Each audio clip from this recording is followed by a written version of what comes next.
کہ وہ ریاست کا بیٹا ہے. اگر شخصی حکومت ہے، خلافت ہے، کچھ ایسی صورت ہے تو وہ امیر المومنین کے ذمے ہے، وہ خلیفۃ المسلمین کے ذمے ہے. گورنمنٹ جس ادارے کو وہ بچہ دیتی ہے اس ادارے کو مکمل طور پہ اس بچے کے جتنے بھی اخراجات ہیں اٹھائے گی، اور اس کے بعد اس بچے کے جو منافع ہیں وہ اس کو واپس دے دے گی کہ بیٹے یہ تمہارا نفع ہے، اس کو تم واپس رکھو، اور یہ تمہارے پہ خرچہ ہوا ہے، اس خرچے کو ہم ادا کریں گے.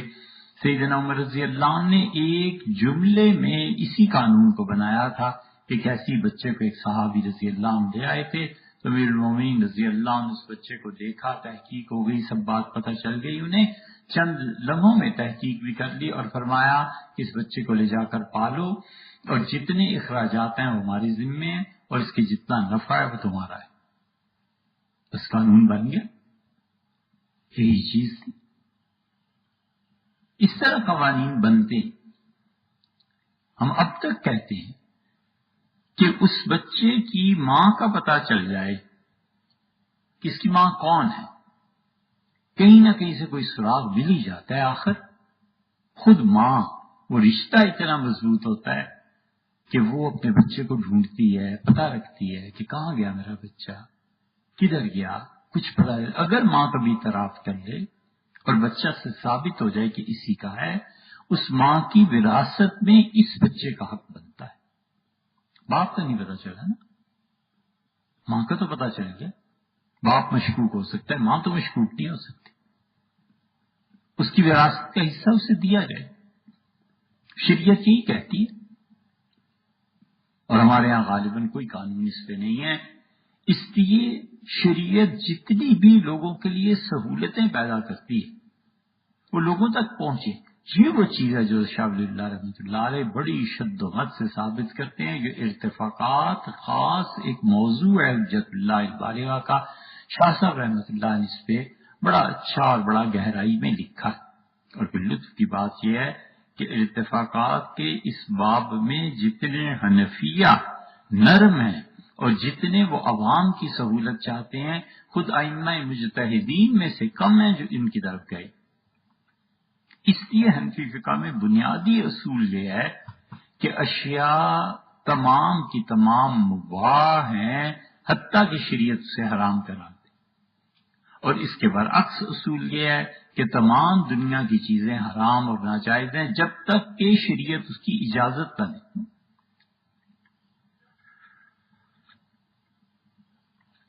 حنفیہ کیا قانون یہ ہے کہ سب چیزیں جائز ہیں جب تک کہ شریعت روکے نہیں، اور ان کے برعکس دوسرے لوگ کہتے ہیں سب چیزیں حرام ہیں جب تک کہ شریعت اجازت نہ دے.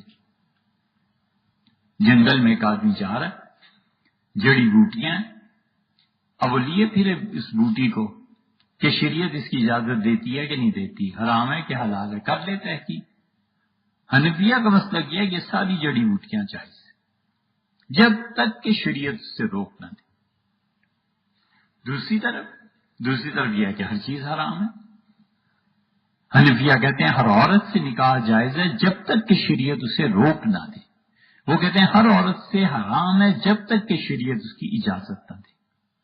بڑا فرق پڑ جاتا ہے. ہمارے نزدیک کھانے پینے کی تمام چیزیں جائز ہیں جب تک کہ شریعت اس سے نہ روکے. شریعت کہتی ہے روک دو اس کو، اس لیے کہ اس میں نشہ پایا جاتا ہے. شریعت کہتی ہے اس کو روک دو اس لیے کہ ملکیت ناجائز ہے، چوری کا کھانا ہے، پینا ہے، پانی ہے، کچھ. حنفیہ کہتے ہیں اگر اس میں یہ چیزیں نہیں پائی جاتی، خدا نے خود اسے قرآن میں حرام نہیں کیا. مثلا جاری خون، تازہ خون، خدا کہتا ہے دم مسفوح، وہ خون جو بہتا ہے، جانور کے جب عین ذبح کرتے ہیں تو اس سے جو دھار نکلتی ہے بہتا ہوا خون ہے نا، شریعت کہتی ہے یہ حرام ہے. حنفیہ کہتے ہیں یہ جائز ہے، لیکن اوپر سے حکم دیکھتے تو کہتے ہیں اللہ نے منع کیا، رک جاؤ. اگر خدا نے منع نہیں کیا ہوتا تو یہ جائز ہوتا. جمع ہوا خون ہے، گوشت میں خون جم جاتا ہے، ہمارے نزدیک وہ دھو لینا کافی ہے. اب کہو کہ یہ بھی حرام ہے تو پھر گوشت پک چکا اور لوگ کھا چکے. ہو جاتا ہے کہ خون کبھی کبھی جم جاتا ہے تھوڑا بہت، حنفیہ کہتے ہیں اسے دھو لو بس کافی ہے.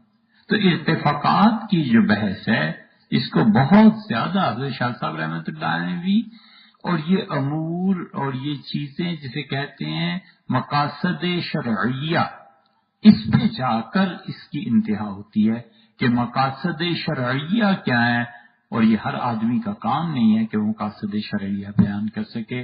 بہت سی اچھی چیزیں شاطبی رحمۃ اللہ علیہ نے مقاصد شرعیہ پہ لکھی۔ ابن عاشور سے آخری زمانے میں 1880-90 یعنی اس کے قریب کسی زمانے میں ابن عاشور شیخ الاسلام تھے تیونس کے، انہوں نے مقاصد شرعیہ پہ بحث کی ہے۔ خود شاہ ولی اللہ محدث دہلوی رحمۃ اللہ علیہ مقاصد شرعیہ پہ بحث کرتے ہیں۔ امام شاطبی رحمۃ اللہ علیہ نے مقاصد شرعیہ پہ بحث کی ہے۔ عز الدین بن عبدالسلام رحمۃ اللہ علیہ نے مقاصد شرعیہ پہ بحث کی ہے۔ ابن خلدون اور اس طرح کے جتنے خود شیخ الاسلام ابن تیمیہ رحمۃ اللہ علیہ، ابن قیم، یہ مقاصد شرعیہ پر بحث کرتے ہیں کہ مقاصد شرعیہ کیا ہیں۔ پھر وہ کہتے ہیں کہ ان مقاصد شرعیہ کو قیام میں لانے کے لیے اگر کوئی راستہ ایسا بھی اختیار کرنا پڑے جس میں کچھ گنجائش نکلتی ہے، بالکل ٹھیک ہے، وہ کہتے ہیں اس کی اجازت دے دیجیے۔ مقاصد شرعیہ میں سے انسان کا اپنے نفس کی ضروریات کا پورا کرنا ہے کہ وہ گناہ کی طرف نہ چل پڑے۔ وہ کہتے ہیں کہ صبح کی نماز ہے اور اس کے پاس اتنا ہی پانی ہے کہ یا وہ غسل کر لے اور یا وہ پی لے، اور اس کے ذہن پہ شدید دباؤ ہے نفسیاتی چیزوں کا، تو کہتے ہیں اگر پینے کے لیے پانی سے روکتے ہو تو نہائے گا کیسے؟ وہ حنفیہ کہتے ہیں کوئی حرج نہیں، وہ اپنی بیوی کے پاس جائے اور غسل کو واجب ہو جانے کے بعد صبح کی نماز وہ تیمم سے پڑھ لے۔ وہ کہتے ہیں پانی کو پیے، پانی کو استعمال کرے، اب پانی اور رہا ہی نہیں تو غسل کیسے کرو گے؟ چھوڑ دو غسل کو، اللہ نے تمہیں اجازت دی ہے نا۔ اور اگر ہم یہ کہیں کہ تم ان خواہشات کو پورا نہ کرو اور اپنے آپ کو مشقت میں ڈالو تو اس آدمی کا ذہن منتشر ہو جائے گا، نتیجہ یہ کہ اپنے کام سے جاتا رہے گا۔ وہ کہتے ہیں مقاصد شرعیہ میں سے ایک چیز ہے کہ اپنے آپ کو اطمینان دلانا چاہے، اس کی اجازت دیتی۔ قرآن خود کہتا ہے کہ جب تم اضطرار کی حالت میں ہو جاؤ تو تم اس وقت حرام گوشت کو کھا سکتے ہو، اور اللہ تعالیٰ فرماتے ہیں غیر باغ ولا عاد، ایک تو دیکھو میری بغاوت، میری سرکشی اس کی نیت نہیں ہے، مجبوری ہے۔ اسی طرح مقاصد شرعیہ میں سے کتنے ہی مقاصد ہیں جن پر نظر کر کے فقہا نے اور جو ان میں حکمت جانتے ہیں انہوں نے اس کو بہت تفصیل سے بیان کیا ہے کہ ارتفاقات انسانوں کو راحت پہنچانا، انسان کو آرام پہنچانا، یہ زیادہ ضروری ہے بنسبت اس کے کہ انہیں مشقت میں ڈالا جائے کہ تمہیں اس طرح سے قرب خداوندی حاصل ہو۔ حنفیہ نے اس کی ایک مثال اور بھی ہے، وہ کہتے ہیں فجر کی نماز اس وقت پڑھو جب سورج کے طلوع ہونے میں کوئی 20 منٹ 25 منٹ باقی رہ جائیں، بس لوگوں کو سونے دو، ان کی نیند خراب نہ کرو۔ کسی نے تہجد پڑھنی ہے پڑھے، لیکن قانون تھوڑی بنایا جا سکتا ہے۔ پھر فقہا نے اس جزیے کو لکھا، انہوں نے کہا فجر کی نماز اتنا پہلے پڑھنی چاہیے کہ کسی وجہ سے اگر نماز نہ ہوئی ہو تو لوٹایا جا سکے، اعادہ کیا جا سکے۔ بہت سے نے اس کو نہیں مانا۔ احمد رضا خان صاحب نے اپنے فتاوی میں صاف لکھا، انہوں نے کہا آج تک تو یہ مثال کبھی پیش ہی نہیں آئی، کروڑوں مسلمانوں میں کتنے ہیں جنہیں اس کی ضرورت پیش آئی ہوگی کہ فجر کی نماز پڑھ لی تو پھر خیال آیا کہ ناپاک تھا، کپڑے ناپاک تھے، پانی ناپاک تھا، وضو نہیں کیا تھا، وغیرہ وغیرہ، اب نماز لوٹاؤں گا دوبارہ۔ ان کا کروڑوں مسلمان ہیں، کتنوں کو پیش آتی۔ پھر اس کے بعد وہ صاف لکھتے ہیں، وہ کہتے ہیں کہ مستحب یہ ہے کہ فجر کی نماز پڑھی جائے بالکل آخری وقت پہ، تو ایک موہوم سبب سے مستحب کو چھوڑنا یہ فقاہت نہیں ہے۔ ایک ایسے سبب کی وجہ سے فجر کو ذرا سے جلدی کر لینا جو پیش ہی نہیں آتا کبھی. وہ کہتے ہیں اس کی کیا ضرورت ہے، نیند پوری کرتے ہیں تو اس کو آرام سے سونے.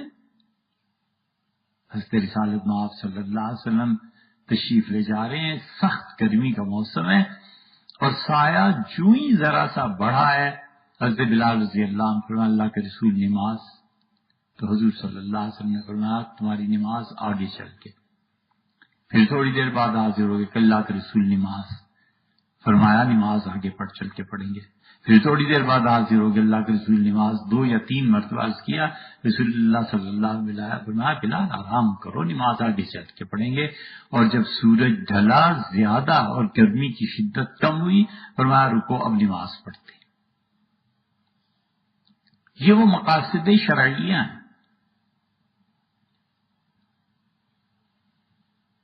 حضرت بلال رضی اللہ عنہ نے آ کے نماز کے لیے حضرت رسالت پناہ صلی اللہ علیہ وسلم سے فرمایا.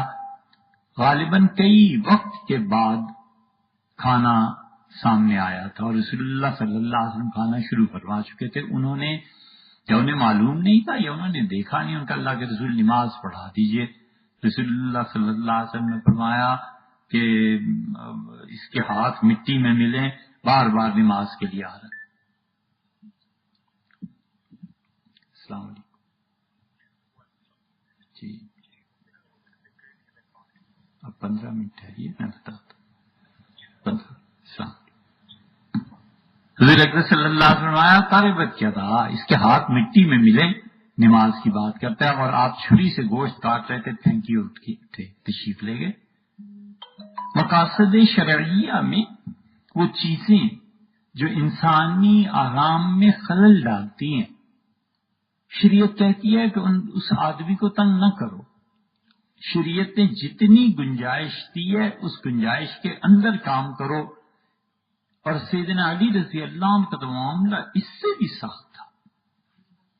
سیدنا علی رضی اللہ عنہ کو اللہ نے جتنا علم دیا تھا بہت بعض اوقات برا مناتے تھے. وہی ہوتا ہے کہ بعض لوگوں کا علم اس درجے تک پہنچ جاتا ہے کہ پھر وہ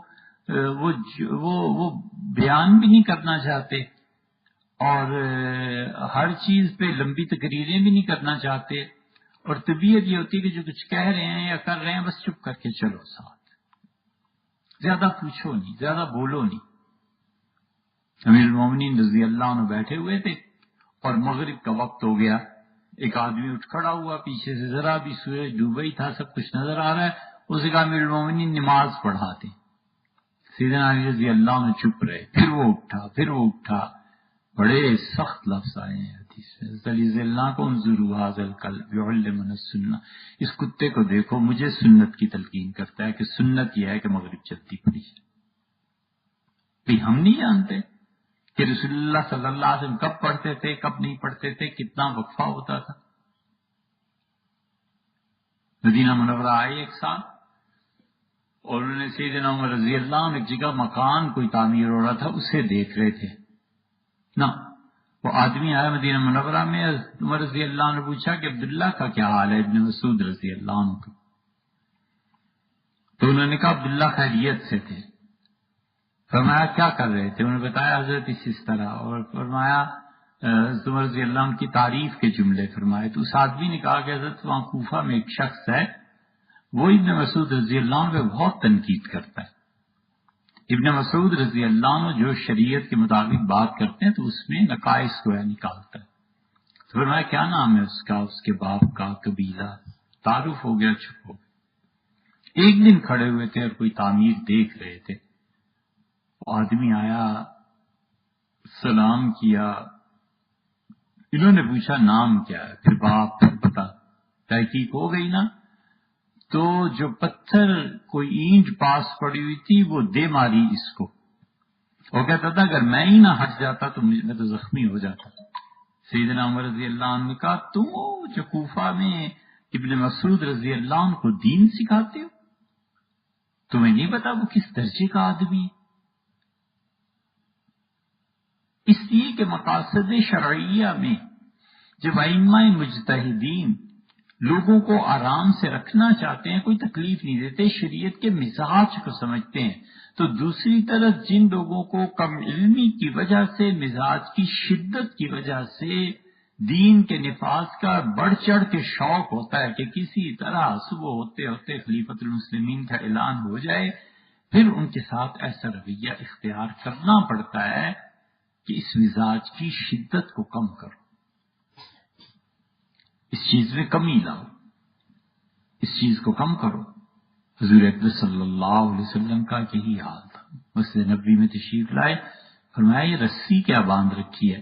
عرض کیا گیا کہ عورتیں رات کو نماز پڑھتی ہیں تو جب وہ تھک جاتی ہیں کھڑے ہو کے کئی پارے ایک ایک رکعت میں، تو اس رسی کا ذرا سہارا لے لیتی ہیں۔